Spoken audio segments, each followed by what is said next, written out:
potentially affecting what your eventual mix is going to sound like. But for example, when you have like 3 channels and in the plugins everything is like enough headroom, but on the master chain is clipping, so then you just suggest that you go into the mixing and put the levels more down.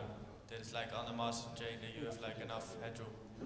The question was, if everything else has really good gain on all your individual tracks, but it's getting to the master channel and it's clipping, what would you do?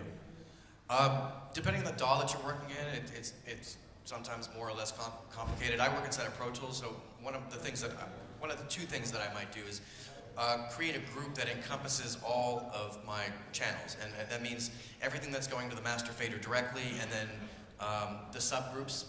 So I wouldn't include anything that's going to a subgroup. I would only include things that are outputting to that master fader. Create a group out of it, and then you can either use the automation window in Pro Tools or Logic or anything else like that, and you can just trim all the volume so that it's not so much as going to the master fader.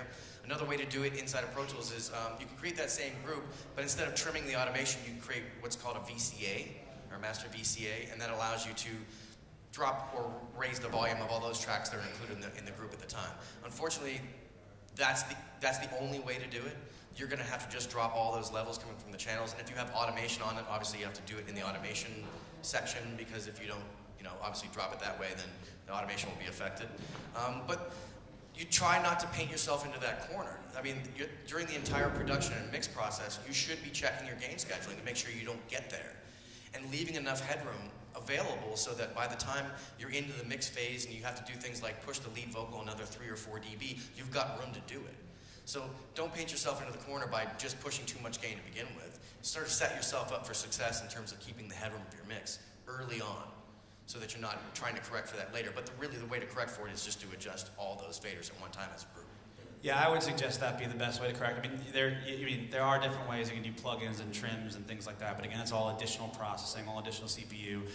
And again, eventually, if you are going to be putting those master effects on your master channel, and that's how you want to work, and you want to produce through that, I still suggest, I'm sure Ryan would agree, that get to at least a certain point where you have your gain scheduling kind of going before you start putting everything through a master effects processor and start doing a lot of those adjustments.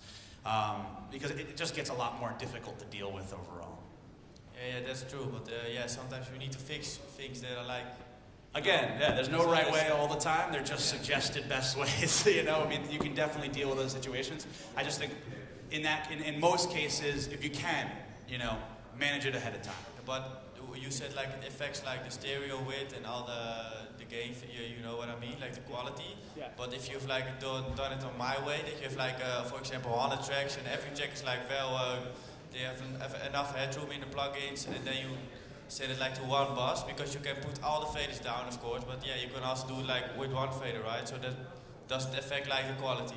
But if you're sending everything to a bus and you're hitting that bus too hard, it doesn't really matter if you lower the output of the bus, you're still hitting the input of the bus too hard. So again, keeping track of your gain scheduling on both the input and output side is really important in maintaining that headroom. If you don't maintain that headroom, you really have much less of a chance of having clear, open, punchy mix. So it's time to stop making excuses for making mistakes with the gain scheduling and just get on it and stay on it. It's just part of the production process. That's why we're talking about it right now, because we think it's super important to getting a good mix. And if you don't stay on top of it, you're likely to have to make corrections. Really, the only way to correct it is the way I described, just create a group and bring everything down by the same amount so that it's not pushing too much level to any of the buses to the master fader. It's really the only answer. It's like a pre-fader, post-fader situation. Does everybody know what pre-fader and post-fader means? Yes? Yes, nodding heads. Some shaking, some not.